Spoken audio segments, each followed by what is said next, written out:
Assalamualaikum warahmatullahi wabarakatuh. Apa khabar semua anak murid Ustaz? InsyaAllah pada pagi ini kita akan belajar tajuk pelajaran 18 kewafatan Nabi Muhammad sallallahu alaihi wasallam. Baik, Ustaz doakan semoga kamu semua dalam lindungan Allah dan sentiasa sihat dan sentiasa ceria bersama keluarga. Baik, tajuk hari ini ialah tajuk kewafatan Nabi Muhammad sallallahu alaihi wasallam.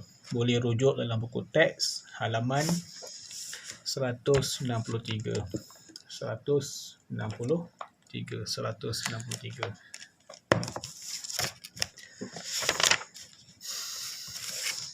Baik, kita lihat pada halaman 164. Yang pertama sekali, Nabi Muhammad sallallahu alaihi wasallam wafat pada usia 63 tahun dan makam tu maksudnya kubur, tempat Nabi Muhammad bersemadi, iaitu di Madinah. Di Madinah. Ustaz bacakan detik terakhir kewafatan Nabi Muhammad sallallahu alaihi wasallam. Pada bulan Safar tahun ke-9 Hijrah, Nabi Muhammad sallallahu alaihi wasallam telah melantik Usamah bin Zaid menjadi pemimpin kepada angkatan tentera bagi mempertahankan kesucian agama Islam di Palestin. Setibanya Usamah dan angkatan tenteranya di Al-Jarf, mereka mendapat berita tentang Nabi Muhammad sallallahu alaihi wasallam yang ditimpa sakit. Baginda ditimpa sakit pada penghujung bulan Safar tahun ke-11 Hijrah. Setelah baginda pulang dari menziarahi tanah perkuburan Baqi', baginda ditimpa sakit kepala dan demam yang sangat teruk. Sakit baginda berterusan selama beberapa hari. Apabila keadaan semakin tenat, baginda meminta izin daripada para isteri baginda untuk berada di rumah Aisyah binti Abu Bakar. Baginda dipapah oleh Ali bin Abu Talib dan Al-Fadl bin Abbas ketika berjalan menuju ke rumah Aisyah. Para sahabat sangat sedih melihat keadaan Rasulullah yang sakit. Baginda tampil berucap di khalayak ramai dan membayangkan bahawa baginda akan wafat tidak lama lagi. Baginda juga meminta para sahabat daripada golongan Muhajirin agar berbuat baik dengan orang-orang Ansar. Walaupun baginda sakit, baginda tetap menunaikan solat berjamaah di masjid. Apabila keadaan Nabi semakin lemah, baginda meminta Sayyidina Abu Bakar As-Siddiq menjadi imam solat menggantikan baginda. Abu Bakar As-Siddiq ini merupakan sahabat Nabi yang paling rapat lah. Yang kelima, 12 Rabiul Awal. Ini detik terakhir, apa yang berlaku pada 12 Rabiul Awal. Ketika para sahabat sedang menunaikan solat subuh berjamaah, baginda menyelak tirai pintu rumah Aisyah dan melihat ke arah mereka sambil tersenyum.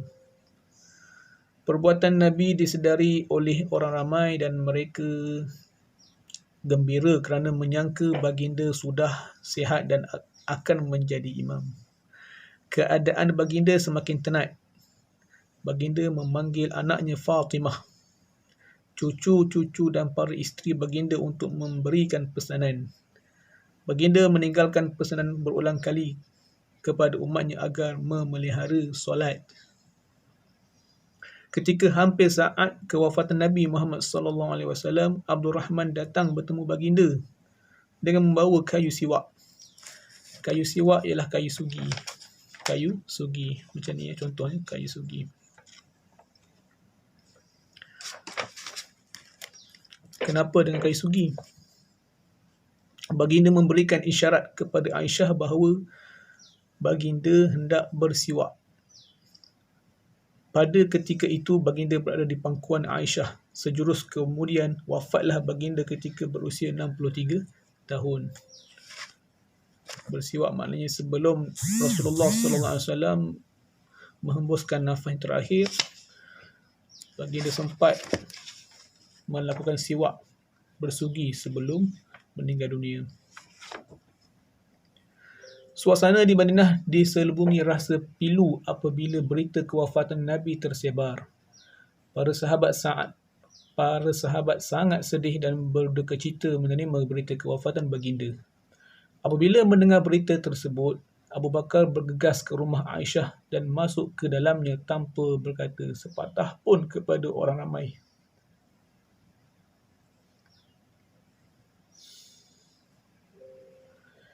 Beliau melihat sendiri jenazah baginda, lalu menangis kesedihan atas pemergian Nabi Muhammad SAW yang dikasihinya.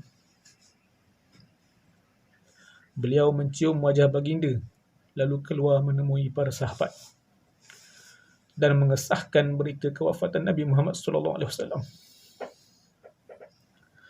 Abu Bakar menenangkan Umar yang kelihatan begitu terperanjat dan sukar mempercayai berita kewafatan Nabi Muhammad SAW.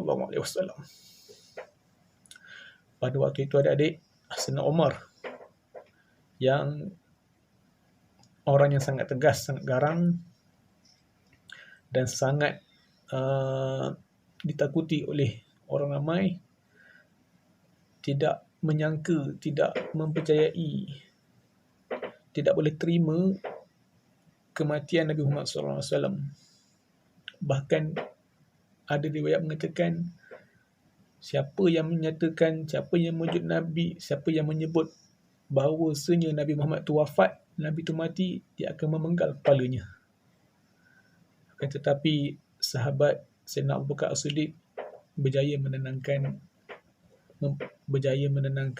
Sayyidina Umar, meyakinkan beliau yang Nabi Muhammad SAW itu telah pun wafat, telah pun meninggal dunia.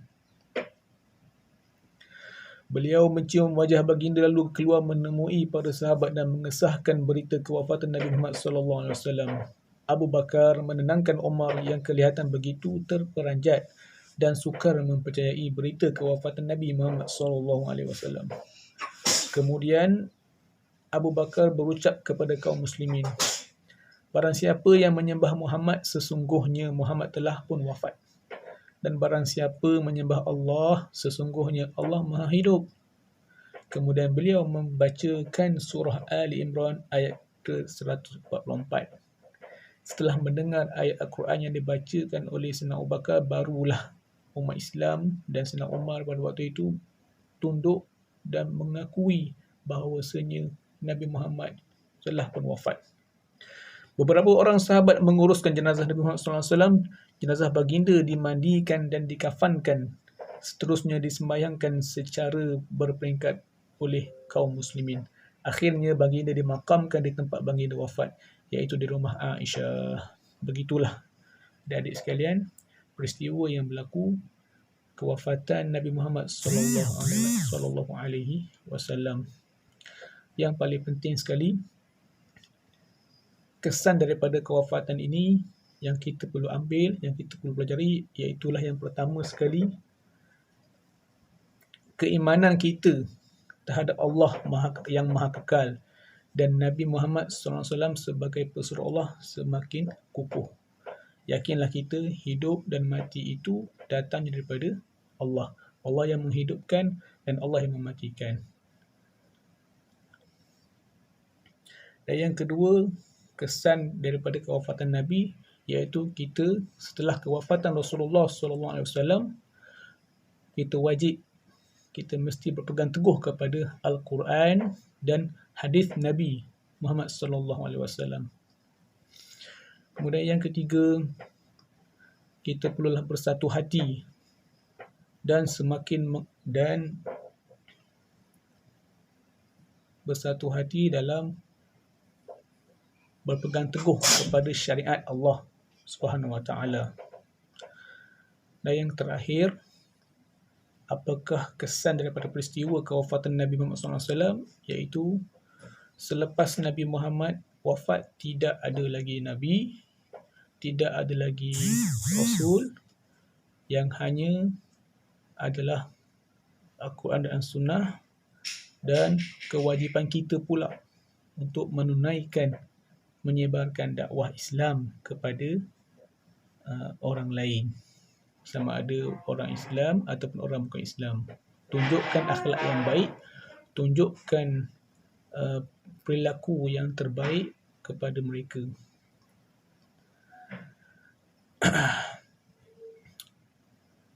Dan siapakah yang mengetuai dalam kaum muslimin ini, itu adalah ditentukan oleh sistem syura. Maknanya selepas Nabi Muhammad sallallahu alaihi wasallam wafat, siapakah yang layak untuk melantik sebagai pengganti baginda? Maka waktu itu sistem syura. Syura ni adik-adik bermaksud bermesyuarat. Bermesyuarat dan mereka bersetuju mencadangkan dan melantik siapakah orang yang paling layak untuk digantikan tempat baginda selepas baginda wafat sebagai khalifah. Maka pada waktu itu mereka bersetuju untuk melantik Sayyidina Abu Bakar As-Siddiq radhiyallahu anhu. Jadi begitulah sedikit video ringkas yang Ustaz nak sampaikan pelajaran pada hari ini mengenai kewafatan Nabi Muhammad SAW. Dan pada hari Jumaat ni, iktibar daripada kisah ini, waktu Nabi Muhammad SAW hampir wafat, Nabi masih lagi ingatkan kepada keluarganya dan kepada umatnya supaya solat. Jangan tinggal solat. Solatlah dalam keadaan kamu masih lagi waras. Selagi akal kita masih lagi sihat, maka kewajipan solat itu tidak pernah digugurkan. Walaupun kita dalam keadaan sakit, solat mesti diutamakan. Wallahu alam. Cukup sekadar itu saja pada hari ini. InsyaAllah latihan untuk tajuk ini Ustaz akan bagi kemudian, InsyaAllah. Wallahu alam. Assalamualaikum warahmatullahi taala wabarakatuh.